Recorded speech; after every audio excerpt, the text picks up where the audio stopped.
Hello Cherries fans and welcome to this match preview of AFC Bournemouth's trip to Fulham. My name's Sam Davis. My name's Tom Jordan. And Fulham, they're a side that we've got a fair bit in common with, I suppose, Tom. I guess so, mate, yeah. I guess we've got, especially of late with the old Scott Parker debacle, but we managed to get rid just like you guys told us to. We're also one of the smaller sides in the division, I suppose, probably the natural underdogs. Yeah, no, I'd agree with that. And obviously both teams go for Europe, as expected, so there you go. Yeah, there is definitely a few similarities and yeah, one of them that the neutrals are probably written off early, but both kind of punching above their weight, so to speak, at the moment. And plus, it seems like we've played with them in nearly every tier. Well, we nearly have anyway, but this time it's a Premier League fixture. We've, of course, played them in the Premier League before. If you're brand new to the channel, make sure you hit the subscribe button and press the like button. We would really appreciate it as well. And what we also appreciate is looking at this league table, Tom, that has us in 8th position. I mean, we're both top 10 sides. What's going on? What's going on? Never in doubt. I knew this would be a 6-pointer for Europe. So yeah, no, it's been really good. Obviously, since we lost Parker, we haven't lost a game since that 9-0. And Fulham are going well as well. Obviously, they had a bad result last time out, but they're moving along really nicely. So yeah, it's two teams that we expected to be near each other in the table for this game, but probably not where we actually are. But yeah, I think it will be a really interesting test because Fulham at home you'd probably make slight favourites, but the fact we haven't lost under 0-0 yet and we've shown that we can be quite hard to beat of late makes it for a real tight affair. I think this is one that I think a lot of neutrals will have down as a draw. You'll have noticed that we're in a different location this week. More about that in a short while. So yeah, it's a huge weekend for AFC Bournemouth, but there are some huge matches in the Premier League, mate, not least on Sunday. That's a titanic clash, isn't it? Liverpool v Man City, always entertaining, maybe a little bit more imbalanced than over previous seasons, perhaps. Yeah, potentially. I think I'd probably want City to win that because I think they're just a little bit out of reach, whereas Liverpool want to keep that gap on them. Do you know what I mean? You know, but no, I think it'll be an interesting one. Obviously, after Liverpool's result in the week as well, they might have turned a little bit of a corner, but we know when they smashed us, it didn't make a difference. But they certainly won't roll over for City, will they? And the best place to watch the big TV games is at your local Greene King pub, as they show all major games and, in fact, every sporting spectacle shown on Sky Sports and BT Sport. So if you're in and around Bournemouth, well, there's plenty of them about, aren't there, Tom? Loads of Greene Kings. Westbourne, Broadway, you've got the Churchill, Jolly Sailor. What's nearer the ground? You've got like the Brunswick, Richmond Arms as well, nearer the Bournemouth Stadium. If you just go to the Greene King website, you can do a postcode finder and find your local Greene King. But it's the ideal place to have a drink and some food before the game. And whilst we're talking about Greene King pubs, I think it would be futile, Tom, not to mention the Greene King season ticket sports app. You've got it, of course. I've got it, and hopefully you've got it as well. And there's a reason why you should get it, mate, because they get loads of benefits. What's this about 10% off a great range of drinks around a TV game, mate? Yeah, it's an hour before, during, or after the match, and you get 10% off. You get the booking functionality as well with it. So there's so many positive stuff, and the app's free. Yeah. So you don't have to do anything. It's just free. You don't have to pay anything. So yeah, just definitely download that. You can get some there's some in-app kind of prizes and games and stuff as well, which is good. But can I tell you something? Yeah, go on. Also, when you download the app, you've got to sign up. When you do sign up, there's a little promotional code section. So you've got to put in your name, your phone number, all that stuff. In the promotion code, type BOTN, right? Just do that, because we've got a little something for you. A free drink when you sign up. It could be a pint, it can be a glass of wine, it can be a non-alcoholic drink. But for you, you can have a free drink by typing in BOTN. Plus, we'll drop some offers as well because of that code throughout the season. I think there's a £5 off every £15 spend, that kind of thing. So make sure you get it. And all you need to do is search Season Ticket on the App Store, Greene King Season Ticket, to download. So if you can't make it to a game, make sure you visit to your local Greene King Sports Pub. They're your home of pub sport. It's where the fans go. So, like I said, we're at a different location, Tom. It's no longer the pair at Parley. It's the shirt framing service in Poole, mate. And I know you've used these guys a number of times, haven't you? Yeah, I've Jack, who runs it, I remember when he started it years ago on his own. So it's amazing to see how it is now. It's obviously we'll put some pictures and stuff up because it's a lot bigger than you expect as well. I always think. It's not just shirts, is it? I mean, it's all kind of sporting memorabilia. I've seen them frame all sorts of things, boxing including gloves boxing gloves, football boots, and They pride themselves on a professional and bespoke framing service. So yeah, whether it's like I say, a shirt or something larger, they got something to help you preserve your sporting memories. And also, it's not just for local people as well. If you go via their website, they actually offer a nationwide service. So wherever you happen to be, just go to shirtframingservice.co.uk and they will certainly help you out. Hopefully later in the show, we'll have a chat with Jack, because a certain football team of his... Doing all right, aren't they? They're doing all right. Yeah. They're doing okay. More on that later. So this is all about Fulham though, and it's a preview that's split into 4 parts. It includes our views on Fulham. How are we similar? How are we different? We also get some external thoughts on AFC Bournemouth of this fixture from the world of YouTube. Plus we'll go through the housekeeping, the team news. Plus Tom here will predict both sides. It's what he does. Yeah, I haven't got one bang on yet though. I thought I had a good chance last week and then Leicester decided to drop Vardy. So yeah, it would be a tougher one this week, I feel. So Fulham, look, they were our promotion stablemates last season. It felt like they were home and dry very early on in the campaign. Yet somehow, despite the fact that they were dominant and we were limping through the season at times, the actual points tally was only 2 different at the end of the season, which felt weird, to be honest. It did. I think there is. I mean, I'd love to say, we were really right up their arse, but I think the context in that is, as you say, they felt like they had it in the bag and maybe took their foot off the pedal a little bit, whereas we had to keep fighting right to the end, didn't we? So, yeah, we ended up finishing only a few points behind them and well clear of third. So, yeah, it was a nice end for us. But I think both teams really, we had a few patches, but I think both teams were the favourites before the season probably, and during the whole season. We were both quite consistent for what is a really difficult league. I've got a little quiz for you, a little fun quiz, mate. I'm gonna read out a sentence that I actually wrote down. This is a script, right? And this is referring to some famous Fulham fans. Okay, go on. And I want to see whether you get them from the clue. So apparently they've got a few famous fans. So you'll have to forgive me if you lose yourself in the various puns that we're giving you. Only thing that comes to mind is Eminem. Apparently so. Okay. Apparently so. Didn't know that. I mean, you might see these clues as pointless. Oh yeah, I know that. Richard, what's his surname? Osman, yeah, the tall guy. Some of them you might actually love, actually. Oh, someone I've loved, actually. Hugh Grant. Oh, was it Hugh Grant? Yeah. I like Hugh Grant. Yeah, but either way, hopefully we can serve you up an ace show today as we go over our... Ace. Oh, is it tennis related? Oh, I like that. Henman? Yeah. Oh, is it? Oh, great. So that's probably not as good. Hugh Grant's a little bit cooler than Tim. Apparently Margot Robbie's a fan as well. Who have we got as Bournemouth? Chris Bellham-Smith. Jane Middlemiss from the Ozone, you won't remember, mate, programme from the 90s. Apparently she was rumoured once. Seth Rogen apparently picked our name out of a hat. We'll take it. Other than that, Matt Tong from Block Party and his new band. I mean... And the guy from Blur, and he got a Bournemouth link. Alex James. Yeah, he went to Bournemouth school. But we'll claim it.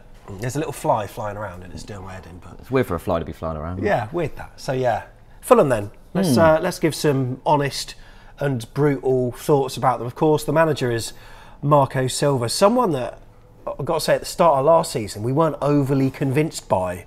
No. But fair play to him. He did so well from Fulham, and he got the best out of every player that he got, and that included Aleksandar Mitrović, a player that Parker seemed to be adverse to playing in the Premier League. And well, it's fair to say that Mitrovic rewarded him with a hell of a lot of goals, and was one of the big reasons why they got promoted, wasn't he? Oh yeah, he was fantastic. I mean, I think Dom Solanke for us got 29 in the end, and he still couldn't get close to the Golden Boot in the league, which says it all about Mitrovic. Yeah, I remember, to be fair, I was definitely proved wrong last season. I looked at I think West Brom you thought would be up there. Obviously they weren't at the end. They got Ishmael in, didn't they, from Barnsley? Oh yeah, that's right. And was it Sheffield United had the old Fulham manager Jukanovic? Yes, they did. And I remember at the start of the season looking at kind of them four and thinking they'll be four of the best squads. And I remember thinking, I think Marco Silva's the one I'm yet to be convinced on as a manager, but proved me wrong, got him playing some really good stuff, and as you say, mate, he got the best out of his players, particularly Mitrovic. He saw the quality he had up top and played around that, and yeah, they were, as we mentioned earlier in the show, mate,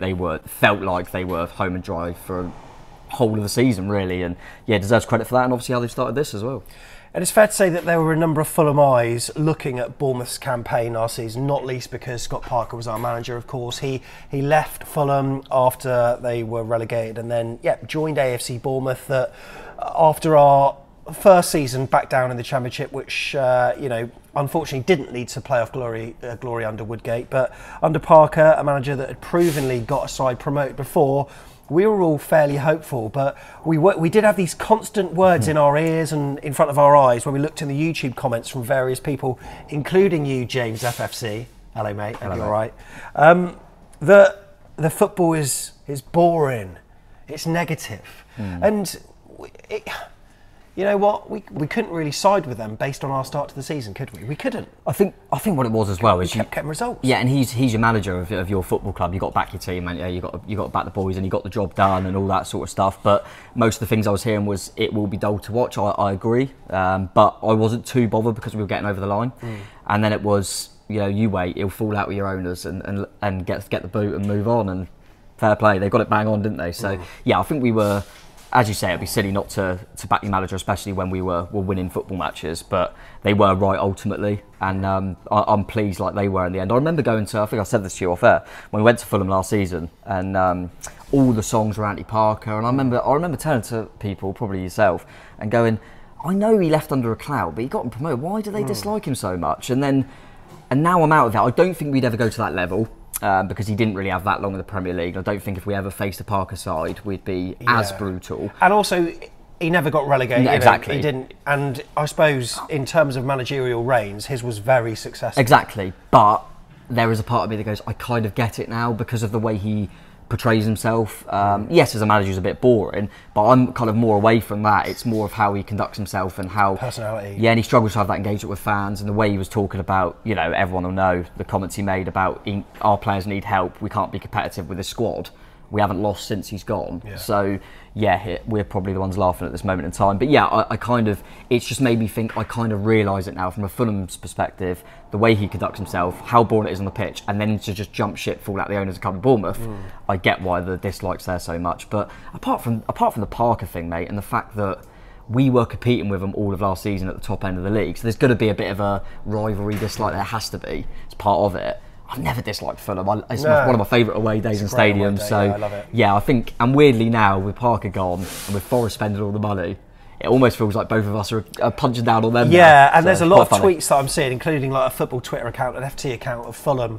Can't remember who it is, but he's now siding with Bournemouth and saying, look at us two, we're doing so well. Look where Forest are, and it just shows that you don't necessarily need to be bankrolled to that extent to stay in the top flight. Having said that, Fulham have signed a number of players, no fewer than 13, 9 of them being permanent, the other 4 on loan. But also, it's worth saying that a good number of players have also left the club as well. Notably, was it Carvalho? Yeah, went to Liverpool. Who's, looks like he's starting to get himself in the side as well, to be fair to him. I think he was already, they knew he was going to leave, didn't they? It was just they had him to the end of the season. But yeah, he was always one that they probably knew would move on. Really exciting talent. But yeah, they've shown that they can deal without him at the moment. And obviously, probably the one dislike I have him is I'm not a fan of Harry Wilson, but he's only just starting to come back to fitness. I think he came on in the last game, so they haven't really got to see him in the Premier League yet. And I was actually watching, mate, some of our, you know what, the way that YouTube sometimes pops up with these like random highlights, and it was AFC Bournemouth. Was it against Spurs? I think it might have been Spurs at home. That chance he had. in the last minute. That was COVID, wasn't it? Yeah, during COVID. I mean, just him dinking the keeper there. I think we drew 0-0 in the end in that game, did we? Yeah, I think we might have drawn. I think we had a disallowed goal. Callum Wilson. Yeah, it came off Josh King's arm or something like that. And then Harry Wilson went through. I forgot that chance, but it's fair to say that he flourished a bit more under Marco Silva, didn't he? Because I was still sceptical in the Premier League under Eddie Howe. I thought his performances were quite indifferent, apart from his set-piece technique. Obviously, his free kicks were unbelievable. Yeah, and we never say. I think the fact that we only had him in the Premier League, I think last season, it didn't surprise me that he'd done well for them in the Championship. I always feel like there's a few of them in there, but I still feel like we'll yet to be convinced this season, because obviously he hasn't played, so we'll see. But I still think Harry Wilson's that one that's probably too good for the Championship, but not quite good enough for the Premier League. He's kind of in that middle ground. We used to think it with like Lewis Grabban, for example. There's always a few players like that. But, you know, he hasn't really played yet, so we'll see. He might be more of a fit for Fulham in the way Marco Silva plays. But fortunately for us, I think the best game he's had at Dean Court was last season for Fulham when he gave away a penalty. That was nice. Yeah, that was nice. Now, on the first match week of the season then, Fulham, they started off well. I think they had the lunchtime game on that Saturday, didn't they? Where they drew 2-2 against Liverpool. Of course. And then already as a Bournemouth fan, you're sort of looking at a side that maybe you can compare yourself against throughout the season, and Fulham were that side. We, as it happened, ended up getting a result over Aston Villa that weekend, so it was all okay. But I think Fulham's start could be called mixed. In their 9 games they've had so far, they've taken 7 points in 4 home games and 4 points in 5 away games, which means they're sitting on 11. Of course, after the Liverpool game, they then beat Brentford 3-2, and also Brighton, they won 2-1. So it's fair to say their home form is ultra important. But in their last home game, Fulham, they went down to 10 men, and also they lost 4-1 to Eddie Howe's Newcastle. It was a good performance from Newcastle, but Fulham at 6s and 7s, and there could be a reason for that. Yeah, I mean, obviously, first of all, the sending off absolutely killed them, didn't it? Absolutely killed their kind of game plan and anything when you get sending off that early in the game. And Newcastle put them to the sword. And was that the first one they were without Mitrovic? Yeah, that says a lot as well. So then it's really hard to get back into the game. I think that's one of them, when they get the early red card, they know they're going to get beat quite comfortably, which ended up being the case. But they definitely look better at home, and I'm sure you'll come on to it. I always feel like we've got a good... I haven't seen us lose at Fulham, and I've been there a few times. Well, do you want me to give you the stats, mate? Yeah, go on. Here you can see the head-to-head on screen right now, and the last time that we actually lost to Fulham away was April 1992. I was only 1. Yeah. So I won that one. What, you 1991? Yeah. I thought you were 1990 for some reason. All right. Yeah. You didn't even see the 1990 World Cup. No, I didn't. Well, obviously. I mean, yeah. It was just an idea then. I know. Yeah, so the first kind of memories I have of football and stuff is 98, really, when I'm about 7. And we went there and got a point as well, didn't we? So in 98, as I can see that, we went there and got a 0-0. I mean, there are definitely more of one colour than another colour, but it feels, Tom, I don't know why, it feels like we're so much closer and we've lost more games than we actually have. Yeah. Don't understand that. I feel like I said, we always seem to go to Fulham and do well, as proven there, and get, oh, what a shot, by the way. I mean, I don't know if it sounds really out or not, but you've probably seen the fly the whole time, and I think I've just told him to chill. Yeah, I feel like we always do well at Fulham, but then the final league table always maybe puts them just ahead normally. Yeah. So, but we just seem to have a good little head-to-head at their place, don't we? I know Scotty P come to our place and got a win, didn't he? But yeah, I think in general I always know that when I've left Craven Cottage I've been happy. So yeah, got to take it, mate. Got to take all the positives we can. Now the most game was against West Ham. That was another London club. That game ended 3-1. They took the lead. I think Pereira scored fairly early on, but then West Ham came good. And they were without Mitrovic then, and whether he's going to be back, we'll find out later in the show. I think it's going to be one of those 50-50 decisions. But the last time we played Fulham, Tom, at the Championship, that was, one of 2 things I can remember in that game. Well, the 2 things. Firstly, Steve Cook's block. Unbelievable scenes. Oh yeah, at their place. Yeah. Oh, the double block in with the face, and amazing, yeah. And also kickoff. I didn't see it. 6 seconds or something Unbelievable, stupid. Wasn't it? Yeah, what a routine. I think this was one that it wasn't just me who missed it because I went down too early or anything. I think a lot of Bournemouth fans. And then that we were in like that neutral bit underneath, so we didn't know who scored. And then it come up on the screen, but that was a great routine, which I'm sure you'll see loads of clips of that all over the weekend because we're going there again. But I remember at the time they scored relatively late, didn't they? It was I'm really Tosin, Tosin, well played. He scored from a set piece, didn't he? Like kind of last 10 or whatever. But I remember at the time we were struggling for players. We were down to the bare bones, so to speak. Cookie come in, as you say. And it felt like a massive point, didn't it? A really big point. So yeah, we were really happy with that one for sure. So as kind of likability goes, then you're okay with Fulham now? Yeah, we're sort of brothers in arms, are we? I've always been, like I say, I've always been alright with Fulham. It was just a Parker thing. You're defending your guy. He was our manager. We were defending him. But yeah, in terms of away games and stadiums, I love it. And I've always quite liked them. I remember a few years back when they went on little European runs, and they had like I forgot about that, even more recently when they had like Dempsey and Louis Saha before that. They always had like quite a likeable team, I felt. Like I say, at the moment I'm not a massive fan of Harry Wilson. Apart from that, I put it this way: if you said to me 3 realistic teams that could get relegated this season, who's your pick? They wouldn't be in my 3. They definitely wouldn't be in my 3. I'm not that, because I like going there, and yeah, it's quite nice now that we've both got rid of the cardigan, and we're both happy. And also, their fans, I think, are fairly likeable as well. Yeah. Apart from that one from Fulhamish, Sammy James. Oh, Sammy Can't James. stand it. Hello, Sammy. Hello, mate. Hope you're all right. Only joking. And with that in mind, it's interesting to see what the media thinks and neutrals think about this particular fixture. Will Bournemouth be getting a result? Do Fulham fans think that they can get all over us? Let's find out. I think that this is a really tough game. I don't think that it has the added bite that it would have done had Scott Parker been manager, but it's definitely an important game. I know we're currently 8th and 9th respectively in the league this season, but I doubt we're going to end it there, either of us. Since Gary O'Neill's come in, Bournemouth have been very, very solid. They haven't lost a game yet. They haven't lost a game in general this season against anyone that isn't a traditional top 6 team. So I think those were Arsenal, Liverpool, and going to forget the third one now. Who else did they play that's in the top 6? City. The only team to stop Haaland scoring, I believe, which is, fair play. I know they conceded 4, but fair play. I think we take that next month at this rate. Solid team, unspectacular, not the most prolific, but a very hard-working side that are very clearly drilled very well. Senesi, their new signing from, I believe, Feyenoord, has come in at the back and done very well the last couple of weeks, coupled with Chris Mepham. Kelly's not playing at the moment, not yourself, Jack, but Mr. Lloyd, who would normally be their captain.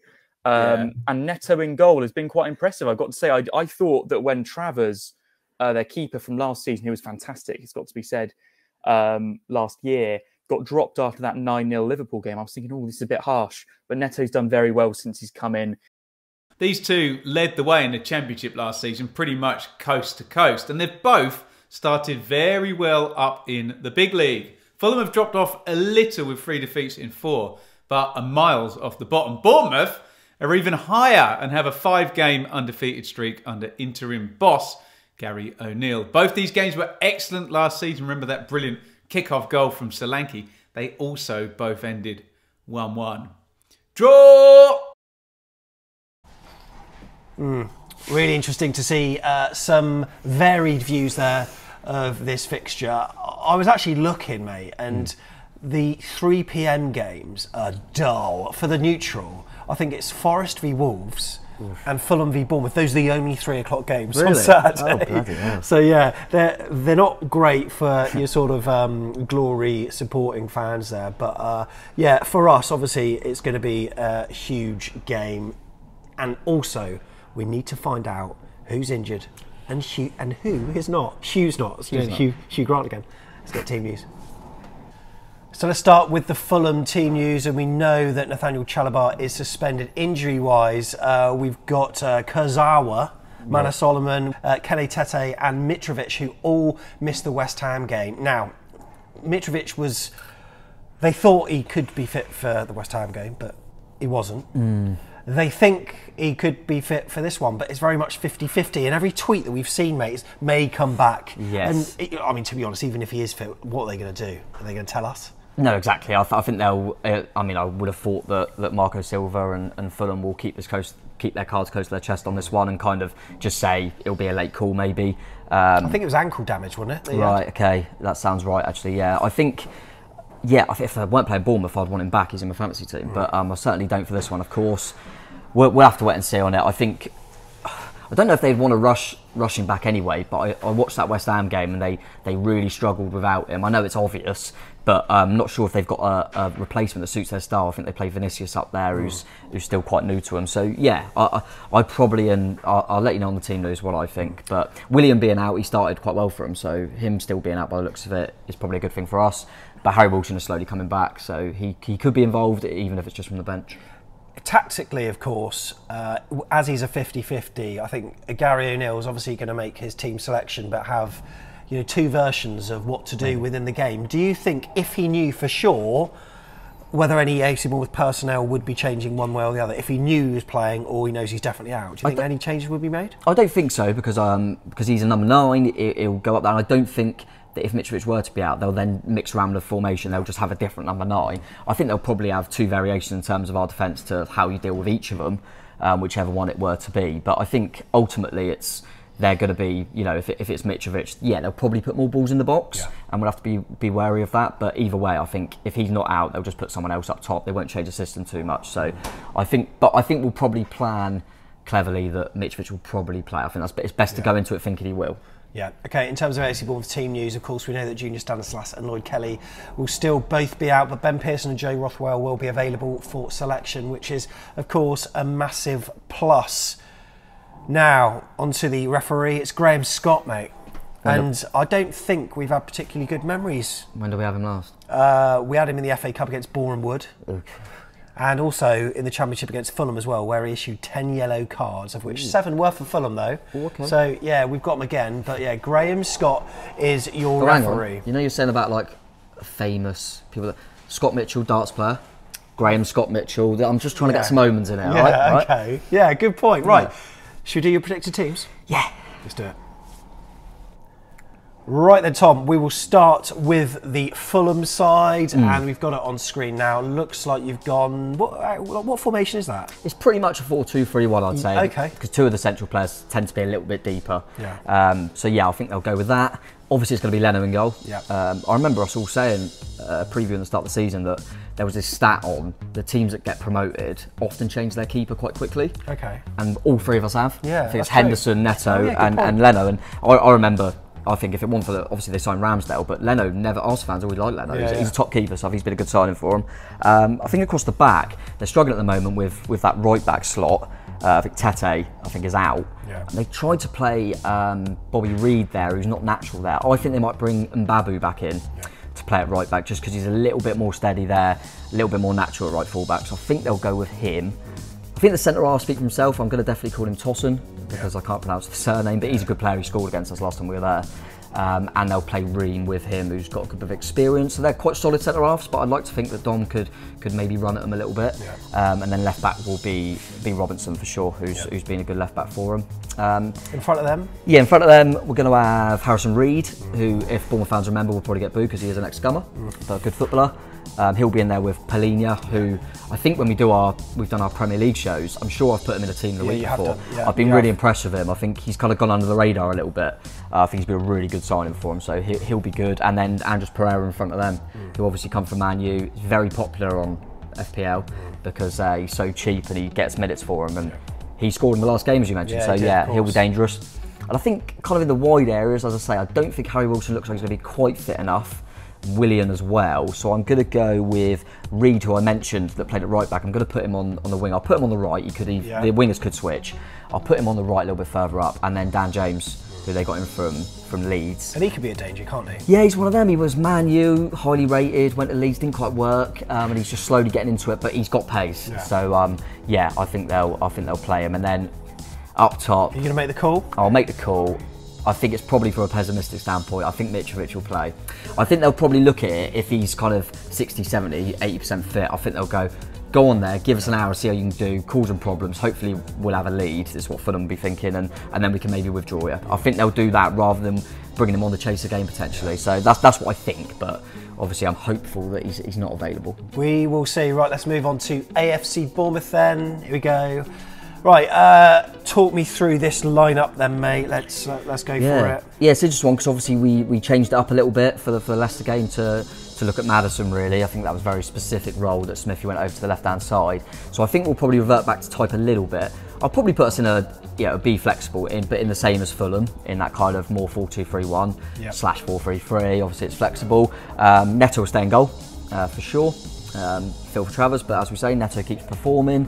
I'm going to put Smithy back on that right back spot. Okay, right. I feel that Fredericks, who performed well, but we saw he could only last a certain amount of time. He has had niggles. I think they might bring him out of this one. Yeah. See how the game goes, and you remember at Forest that he's a really good option to bring in, and then you can go to a free if needs be. So I think he might just drop out of this one. So I'm going to put Smithy back at right back, stick with Mepham and Senesi as the centre halves. Okay. They've been superb for us, so I think they'll stay in there. And if it is Mitrovic, he's a big warrior, and I think that's what Senesi will, he'll want a battle like that, so that'll be interesting. And I'm going to bring Jay-Z back in at left back. Okay. I think he come out of the last game, but I think he'll be ready for this one, and I think Zamora will come back in and give us that balance on the left side. Sat in front of them, obviously Lewis Cook and Jefferson Lerma been the mainstays, and they've been great for us, so they'll stay in there. Billing a bit more advanced in front of them, and then as with Fulham, the 2 wide men can switch sides. I'll start with Tavernier on the right and Christie on the left, but that could change. But I think it'll be them 2, maybe Jaden, but I think them 2 both performed well enough in the last game. Christie obviously being the match winner, and then Big Dom Solanke up top. So yeah, I think we'll match each other up a little bit, and depending on a few knocks and bumps and bruises, I think they'll be the two lineups. But yeah, there's a lot of similarities with the two sides. Both quite reliant on their number 9s. Both got wingers that can play on either side. Sit 2 with one in front. There's a lot of similarities, but fortunately for both teams, neither of the similarities at the moment involve a cardigan. Yes, exactly. Or some stripes. Or whatever. Don't want to think about that, of course. And if they were singing songs, would we be joining in or not? Yeah, it'd be a weird one, wouldn't it? Yeah, that's interesting. We'll join in, and why not? It's going to be an interesting game. What's your prediction for it, mate?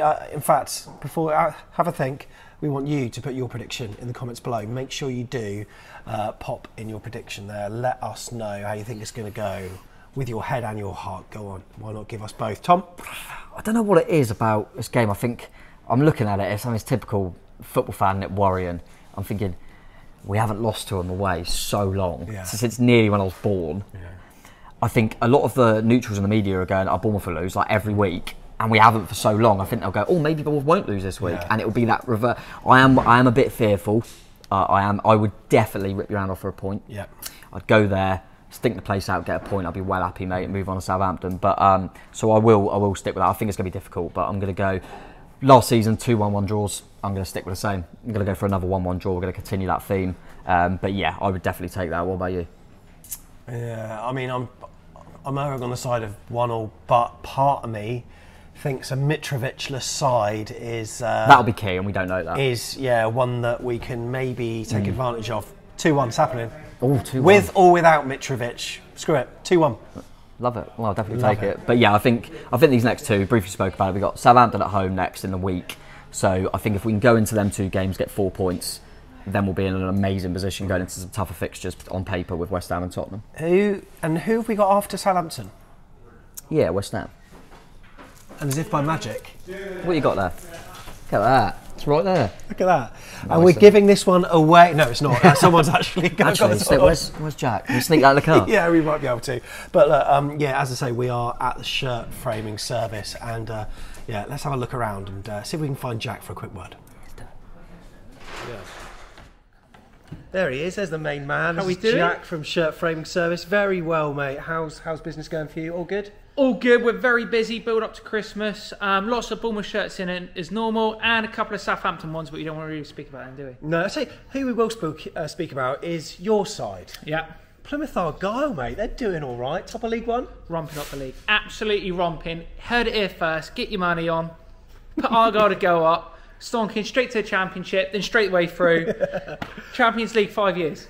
We said it's not just shirts, is it? No. It's all sorts. Have you had some strange, weird and wonderful things to frame recently? Yeah, we've done a lot of golf stuff, but we also do boxing. We've got a couple of Levers hoodies and Iron Man stuff. So it's all different, mainly all sports stuff. But we do see the weird and wonderful come in, which is it's always nice to do something a bit different as well. Yeah, so shirtframingservice.co.uk. That's where you need to go. Brilliant stuff. So make sure you check it out, shirtframingservice.co.uk. Right, there we go. That is the preview done and dusted, mate. Next time I'll be seeing you. We'll be on our but no Uber boat this time, sadly. But it's going to be. If we lose, it's because we haven't done the boat. Yeah, remember that. But it feels like a while since the way because it was Newcastle, wasn't it? Yeah. Nice little short trip to Fulham. Always love Fulham away, so looking forward to it. Yeah, make sure you like and subscribe, and we'll see you at Craven Cottage. Love the Cherries.